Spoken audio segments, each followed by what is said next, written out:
Hello guys, कैसे हैं? आशा करते हैं आप लोग बहुत अच्छे होंगे।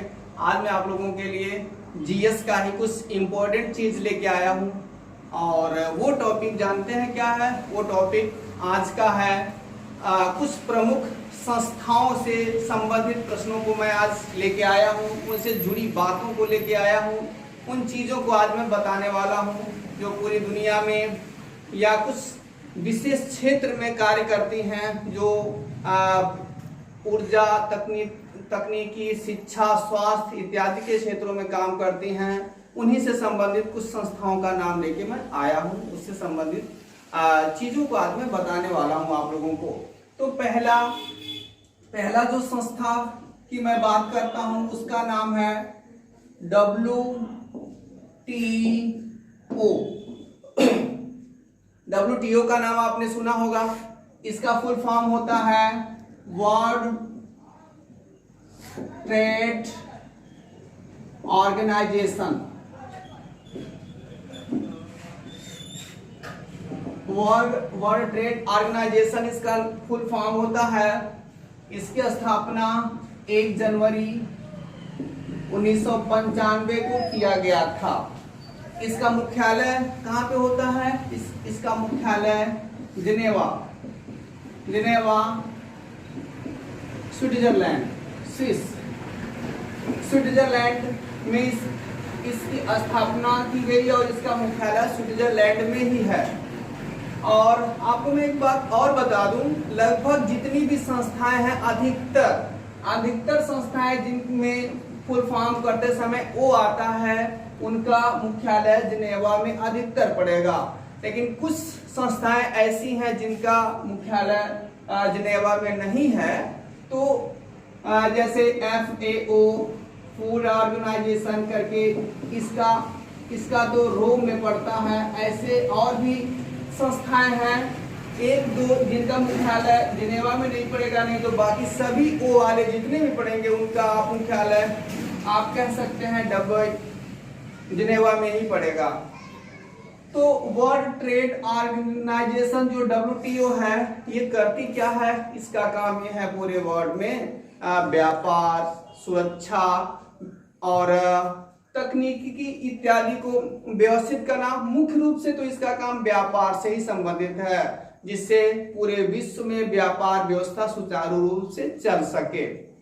जानते हैं वर्तमान में इसके सदस्य देशों की संख्या कितनी हो गई है? 164। इसके सदस्य देशों की संख्या 164 है। और WTO आज बहुत ही सुचारू ढंग से काम कर रहा। इसके पहले इसका पुराना नाम गैट करके रहा करता था। उसी को उरुग्वे वार्ता के तहत मतलब इस नाम को बदल दिया गया और फिर WTO के रूप में स्थापित किया गया। और फिर 1995 से WTO को एक नई संस्था के रूप में कार्यरत करवाया गया।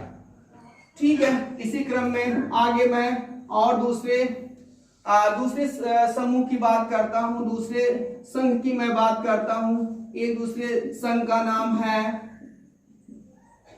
European union. इसको शॉर्टकट में कहते हैं EU। ठीक है, शॉर्टकट में इसको EU कहा जाता है। ये भी यूरोप महाद्वीप में एक प्रमुख यूनियन है, संघ है। और जिसको प्रारंभ में वैसे जर्मनी के साथ मिलकर 6 देशों ने इसका मतलब स्थापना किया था। और फिर ये लगभग कह सकते हैं 9 या 10 दिसंबर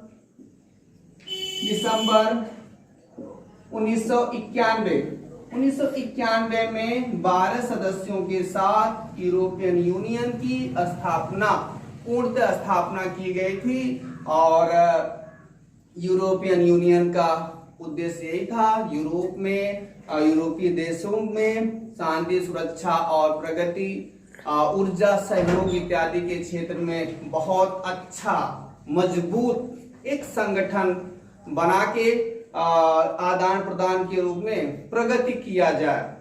तो यूरोपियन यूनियन जो है ये जो है इसमें जो सदस्य देश हैं, वैसे इसमें सदस्य देशों की संख्या 28 थी, लेकिन जिसमें अभी 2018 में यूके यूनाइटेड किंगडम ब्रिटेन के साथ 2-3 देश और हैं, इन सभी का जो कॉम्बिनेशन होता है एक साथ इन्हें यूनाइटेड किंगडम बोलते हैं। कभी कभी आप लोग सस्पेंस में पड़ जाते हैं कि ब्रिटेन को यूके क्यों बोला जाता। यूके का मतलब ब्रिटेन के साथ 2-3 और देश हैं जो सभी एक साथ कम्युनिट में जब रहते हैं, उन पे एक तरह से इनका मतलब इंग्लैंड क्या करता है, उनके साथ में जब रहता है तो इसे यूके बोला जाता है। तो यूके 2018 में अलग हो गया। इस तरह से इसके सदस्य देशों की संख्या कम हो गई और साथ साथ यूरोपियन यूनियन के जितने भी सदस्य हैं, लगभग सभी सदस्य देशों की जो मुद्रा होती है उनकी मुद्रा यूरो है, उनकी मुद्रा का नाम है यूरो। लेकिन कुछ देश यूरोपियन यूनियन के हैं जिन्होंने यूरो मुद्रा को नहीं स्वीकार किया, जैसे आप कह सकते हो इंग्लैंड में यूरो मुद्रा नहीं चलती है, और इस तरह से इंग्लैंड के साथ साथ और कंट्री हैं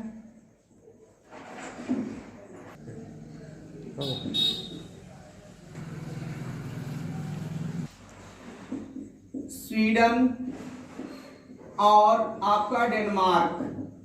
ये 3 देश हैं जो यूरो को नहीं मानते हैं, इनकी अपनी खुद की मुद्रा होती है।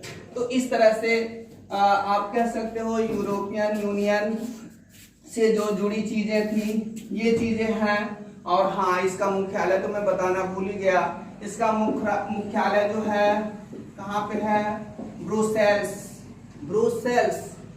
और ब्रुसेल्स से ही याद हो जाएगा बेल्जियम। ब्रुसेल्स से ही वैसे ही बेल्जियम, इसका मुख्यालय ब्रुसेल्स के बेल्जियम में है। तो इस तरह से मैंने आपको एक छोटे से डिस्क्रिप्शन ईयू के बारे में बताया, यूरोपियन यूनियन के बारे में मैं बताया। अब मैं चलता हूँ अगली टॉपिक के साथ। अगला जो संघ है उसके बारे में थोड़ा बताने चल रहा हूँ। आपने सुना होगा एडीबी है अगली संस्था का जो नाम है एडीबी, मतलब उसे कहते हैं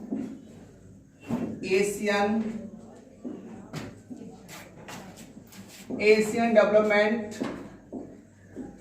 बैंक। एडीबी इसका फुल फॉर्म होता है, इसे कहते हैं एशियन डेवलपमेंट बैंक। ठीक है, इसकी स्थापना कब की गई थी? इसकी स्थापना की गई थी 1966। कहां पे की गई थी? इसकी स्थापना की गई थी मनीला। इसकी स्थापना मनीला में की गई थी। ठीक है, जो कहां पे पड़ता है जानते हैं? फिलीपींस में पड़ता है। फिलीपींस के मनीला में इसकी स्थापना की गई थी। ये इसका काम क्या है? इसका काम यह है, मतलब इसका काम ये होता है कि जो एशियन क्षेत्रीय देश हैं, एशियन क्षेत्रीय देशों में कृषि, ऊर्जा, शिक्षा, स्वास्थ्य इत्यादि से संबंधित चीजों के लिए देशों का सहयोग करना, ये सारा काम इसका होता है, एशियन डेवलपमेंट बैंक का। ठीक है, और मैं आपको बताऊं ये जो एशियन डेवलपमेंट बैंक है इसके सदस्य देशों की संख्या कितनी है? सदस्य देशों की संख्या वर्तमान में 67 मतलब 67 है। तो इस तरह से हमने छोटा सा डिस्क्रिप्शन एशियन डेवलपमेंट बैंक के बारे में बताया। आगे हम लोग चलते हैं। इसी क्रम में मैं आपको आगे चल रहा हूँ बताने के लिए अगली जो संस्था होगी उसका क्या नाम होगा? उसका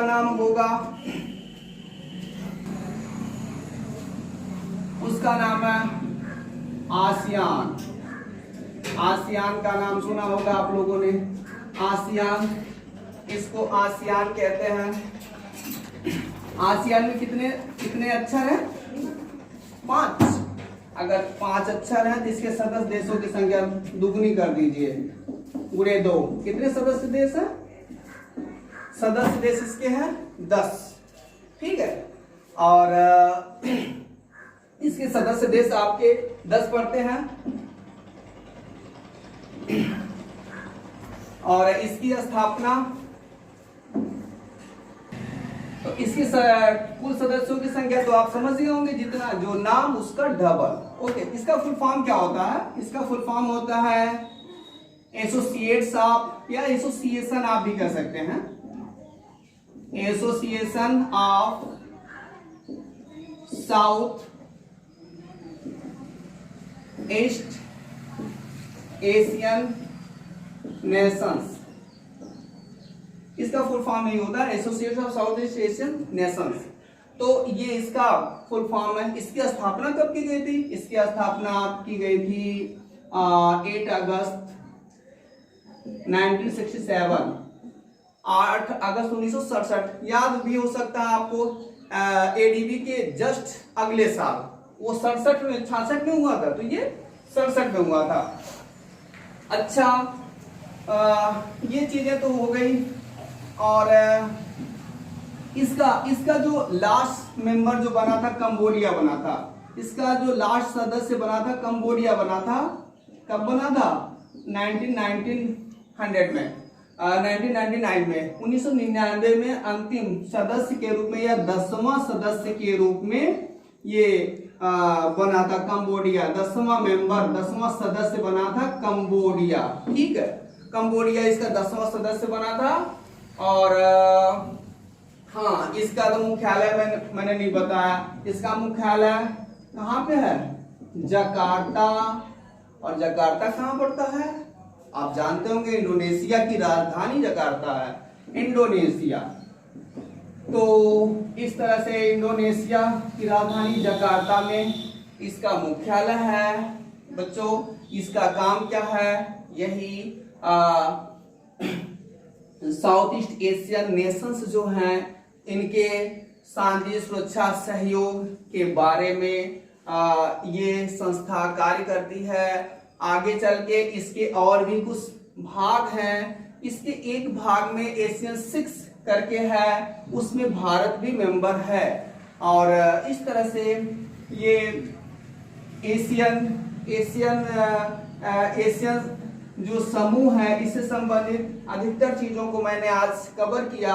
आज का वीडियो बस इतना ही था। आज मैंने इन कुछ प्रमुख संस्थाओं से संबंधित कुछ इम्पोर्टेंट फैक्ट्स और प्रश्न लेके आया था, और आशा करते हैं ये आपको जरूर अच्छे लगे होंगे। और इनमें जो चीजें हैं उन्हें जरूर देखें, जरूर बार बार थोड़ा सा देखें, क्लियर करें, क्योंकि ये परीक्षा उपयोगी, परीक्षा में क्या आ जाए, कहाँ से आ जाए, कुछ कहा नहीं जा सकता है। इसलिए आशा करते हैं अच्छा लगा होगा। तो थैंक यू सो मच।